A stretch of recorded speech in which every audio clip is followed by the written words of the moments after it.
Last ஒரு 1 இயரா டாக்டர்கிட்ட போய் ட்ரீட்மெண்ட் எடுத்துட்டு இருக்கேன் உங்ககிட்ட ஆல்ரெடி சொல்லியிருந்தேன். அந்த டாபிக்ல தான் நம்ம வந்து அக்குபஞ்சரை பத்தி தெளிவா பார்த்துருந்தோம் ஃபர்ஸ்ட் பார்ட்ல. இப்ப என்னன்னா டாக்டர் வந்து எக்ஸசைஸ் செஞ்சே ஆகணும் அப்படின்ட்டாங்க ஒரே போடா. சம்டைம்ஸ் எனக்கும் தோணும். ஆனா எனக்கு பேக் பெயின் இருக்கிறனால சரி செய்ய வேணாம் அப்படின்ட்டு விட்டுட்டேன். அப்புறம் டாக்டர்கிட்ட கன்சல்ட் பண்ணதுக்கப்புறம் வேற ஆப்ஷனே இல்லை, நீங்க செஞ்சுதான் ஆகணும் அப்படின்ட்டாங்க. எனக்கு மொத்தம் ஒரு 25 டைப் சொல்லியிருக்கிறாங்க எக்ஸசைஸ் செய்ய போறேன் இன்னில இருந்து. அதாவது இன்னைக்கு இப்பதான் ஹாஸ்பிட்டல் வந்தேன், இப்ப செய்ய வேணாம், காலையில இருந்து செய்யுங்க, நாளைல இருந்து அப்படின்ட்டாங்க. இதை வந்து நான் ஒரு சேலஞ்ச் வீடியோவா போடலான்னு இருக்கேன். என்னோட போட்டோஸ் பிளர்ல போடுவேன். இது வந்து பாத்தீங்கன்னா ஒரு 150 டேஸ் சேலஞ்ச். நாளைல இருந்து டே 1 ஸ்டார்ட் ஆகுது.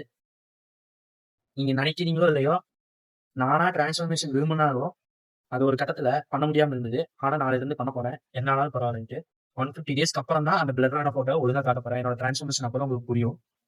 நாளைல இருந்து டே 1 ஸ்டார்ட் ஆக போகுது. இந்த கான்டென்ட் கிரியேஷன்ல ஓட்டுறதுக்கு தயாரா இருக்கீங்கல்ல, ஃபாலோ பண்ணி வச்சுக்கோங்க. 150 நாளைக்கு அப்புறம் ஓட்டுறதுக்கு ஈஸியா இருக்கும்.